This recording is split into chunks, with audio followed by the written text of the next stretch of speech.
Yeah, this is good soil. This is walking 178, they call it. And then we're right down there, clay. huh? We're the bounty clay. Yeah. The see those weeds there? That's some of my kale seed for next year. I left a few plants, so that's about 3 or 4 plants, and it's not quite ready yet. This is all. See, look at this, volunteer broccoli. Oh yeah. Oh Okay. my gosh! Yeah. Look at that. 4 rows of volunteer. This is volunteer tomatillos. See how big they are? Crazy. Yeah, yeah. Those Zuni tomatillos. What's this I had here? them planted right here, and you can see they're all over in here. That's a good one, huh? Yeah. Volunteer something. Yeah. And then Helper. It's oops, a excuse helper. me. Yeah, and then more broccoli, cauliflower. Here's my peppers. And then I got some tomatillos there. You see the tomatillos I started? You see how small they are compared to those other ones? The volunteers. Volunteers are always better. Yeah. Here's a volunteer. Okay, we took the strawberries. They were over there by the blueberries, and they were just, I couldn't get to them and I couldn't take care of them. So we put them over here. Now they're in a raised bed. I walk by them every day. I can always reach down and weed them or whatever. Tony, same thing. So it's much easier to take care of these. And we're getting, these are ever-bearing, so we got, you've got strawberries, yeah, see? They still do, yeah.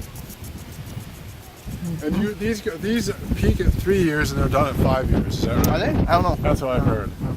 But you know, they keep sending out the numbers. I wonder if that doesn't.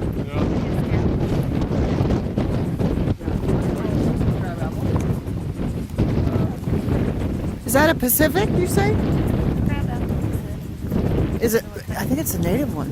yeah, look how tiny those are. They are very tiny, Yeah. but you know, wouldn't that be a great street tree? Yeah, oh yeah.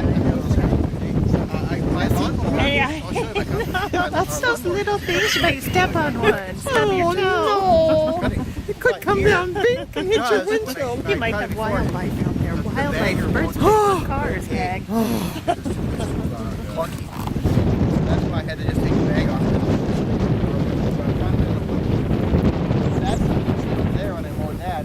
I could take all the grass. This is just kind of, I won't be able to get this up at all.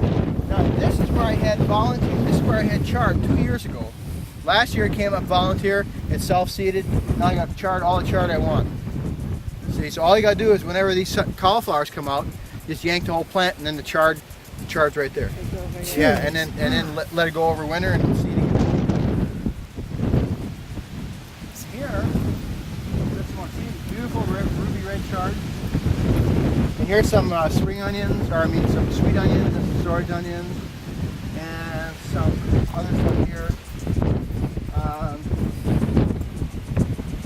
My Brussels sprouts are down here. My Brussels sprouts are also here. You see over there, what I'm doing there is that's called sheet mulching. I took all this old hay I got from Kathy Hopkins and I just put it on there, and that's killing the grass, and that'll just sit all winter and just sort of break down, and then next spring I'll pull it back and be real easy to till.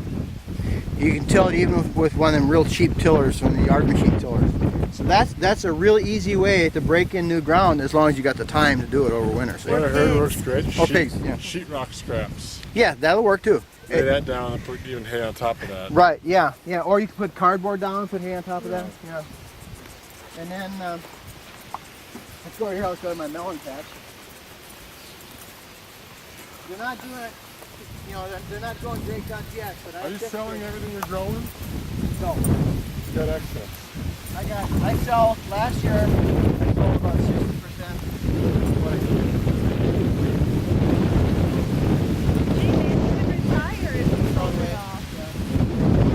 So anyway, so I got melons, watermelons, What muskmelons. kind of melons do you have? This is Minnesota midget, and then that's early queen muskmelon, and then down far there's Hale's midget, or Hale's best, I mean, and then sugar baby. So there's some melons in here, and I'm trying to keep wet, and they seem to be responding. And you can see I put fertilizer on They them when I like to plant be them. wet, huh? Yeah. Well, now they do because they aren't really established yet.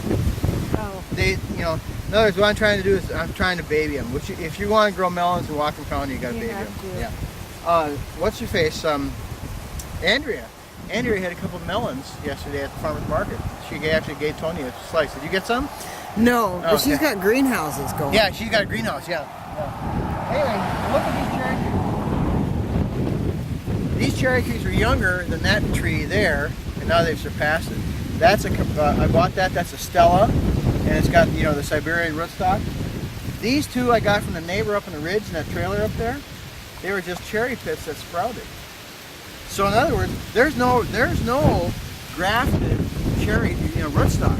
This is just a cherry pit that went to seed. I've Right there. heard if you do that, then Like your apples. cherries are going to be, because they were Real not wild.